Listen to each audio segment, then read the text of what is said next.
Hey guys, check this out. Doesn't this look super cool? I'm going to show you how to make it in this episode, and it's actually way easier than you think.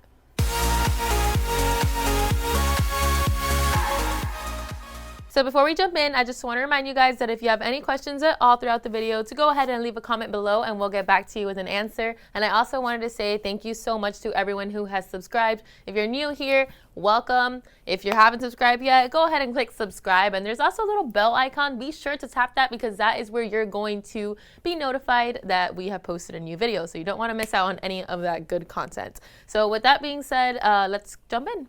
All right, so for those of you wondering what this is actually called freestanding lace, and really all it is just embroidery backed by water-soluble stabilizer, which is why you can see both sides of it and you don't see any backing. So I know you might look at this and be intimidated and it looks kind of like difficult to do, but it's actually very easy. You probably already have these materials, so I'm gonna walk you through all the materials that you're gonna need, and I'm going to do the last feather that's missing from this dream catcher. I have two, it's supposed to have three, so I'm gonna do that last feather with you guys on camera so you guys can see the entire process, and then you can go ahead and replicate this process and do it on any freestanding lace design that you want.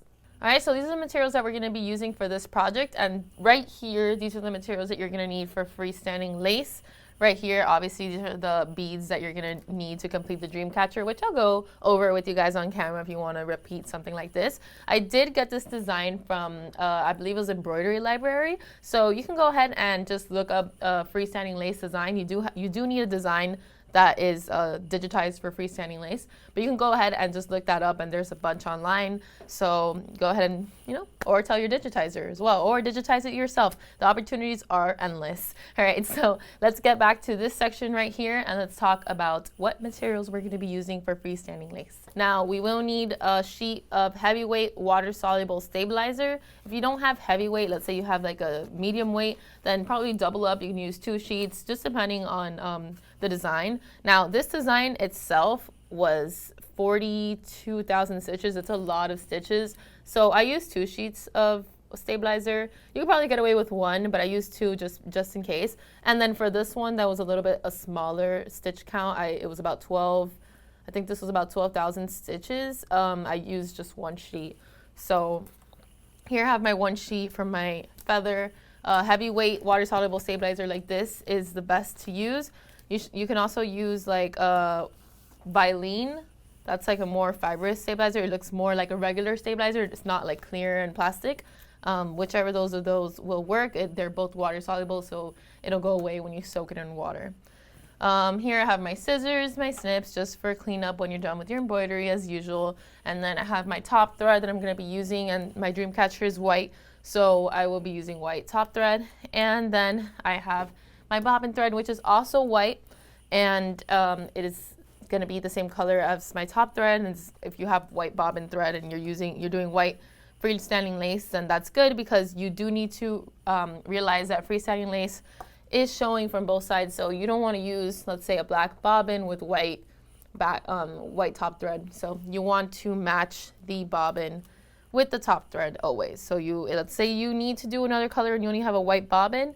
Now's the time to go and order, red or blue or whatever top thread you're going to be using needs to match the back. So I think that's it for freestanding lace. Really, it's simple. Probably the only thing you're going to need to order is bobbins if you don't have them in the color that you want to do it in, and then your heavyweight water-soluble stabilizer if you don't have that yet. And now for this particular design that I picked up on Embroidery Library. I just picked up some beads. These are both from Joann's. They're just some beads and some cord from Joann's that I used to just tie it to one end, and then I tied it on the other end. And it's a cute craft project that you can either like sell on Etsy, or if you just want to keep it for yourself, whatever you plan on doing with your crafts. So now I'm just gonna go into hooping the water-soluble stabilizer. It's the same as you would hoop anything else. All right, so here we are. I am hooped. As you can see, it's tight and it sounds really nice, like a drum. All right, so that's ready to go into the machine. Like I said, this is all you need. You just need 1 sheet for this feather. So I'm just gonna go ahead and pop it into the machine.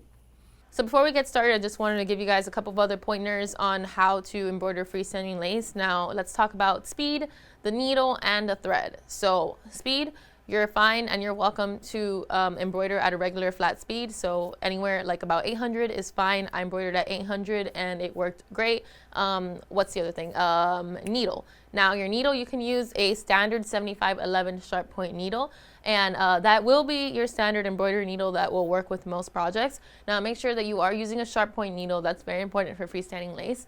And you also want to stick to 7511. Don't go higher, because you want to make sure that the perforations, like the little tiny holes that the needle is making on the fabric, is as small as possible, because you are working with this kind of unstable, like water soluble stabilizer. So, and what is the other thing? Oh, thread. So you want to use your size 40 is fine. You can use your standard size 40 thread. That'll work. I'm using polyester, 100% polyester thread. As you guys know, if you know about embroidery threads, there's rayon, there's polyester. Those are the most popular. Polyester, a lot of people use rayon for their freestanding lace projects, because it's not going to be subjected to any harsh laundering or bleach. As you know, if you do know about embroidery, that rayon is not supposed to be used for projects that will be, you know, commercial laundering or any bleach like that. So I'm using my polyester. You can use your rayon. It's all a matter of preference. If you're not going to put it in the laundry, it doesn't really matter. So you can use either or. All right, so I have my design ready to go, and I'm just going to go ahead and press start.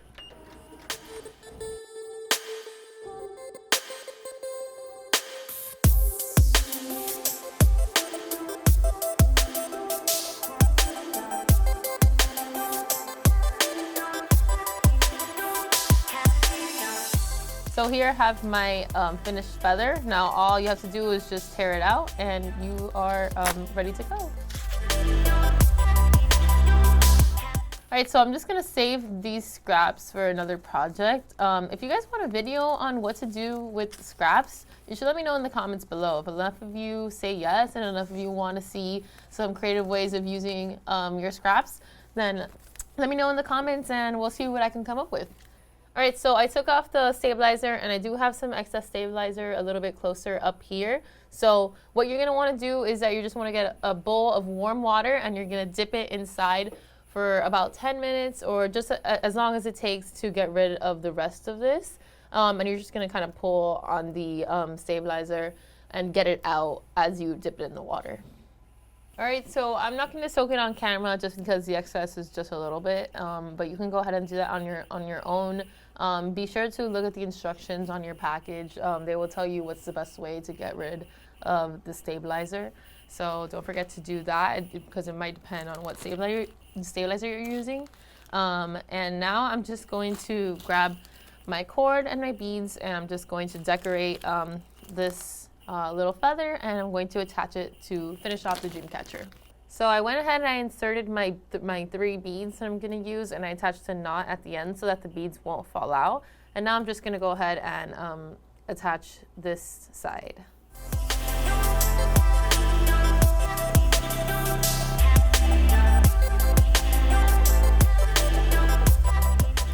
All right, so now I'm just going to attach the other side of this cord to the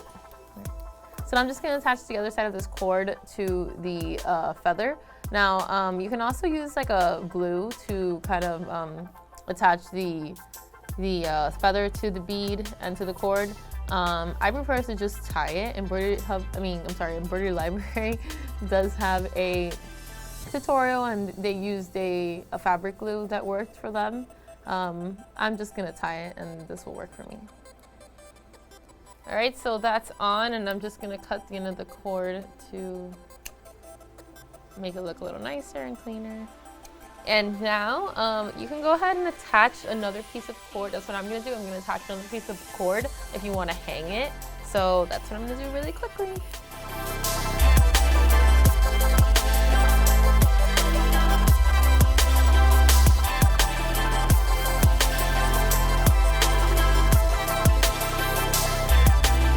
All right, so here is our finished product, and I'm super excited about this project. I actually really love how it came out, and we're definitely going to be fighting over this here at Ricoma. I know some coworkers are already trying to claim it, but I definitely want to keep it in my possession. All right, so I hope you guys like this dream catcher. I know I sure do, and if you also like this video, then don't forget to leave us a thumbs up. And I also wanted to go ahead and invite you guys to our Facebook group, Embroidery and Custom Apparel Mastery. In there, you will find me, and you'll find thousands of other embroiderers in there and apparel decorators that are ready to answer your questions. And also, if you have any knowledge to share, then go ahead and let us know in the group. Tell us a great tip. Or if you just want to go in there and say hi to me, I would really appreciate that. It makes me feel good. So again, don't forget to join the group and like us if you like this video. And one last thing before you guys go, I'm losing my breath. I want you guys to join our newsletter because you will not regret it. We will send you the best industry tips straight to your inbox. So if you haven't already, go ahead and sign up for our newsletter. Again, thank you guys for watching, and I'll see you in the group. Bye.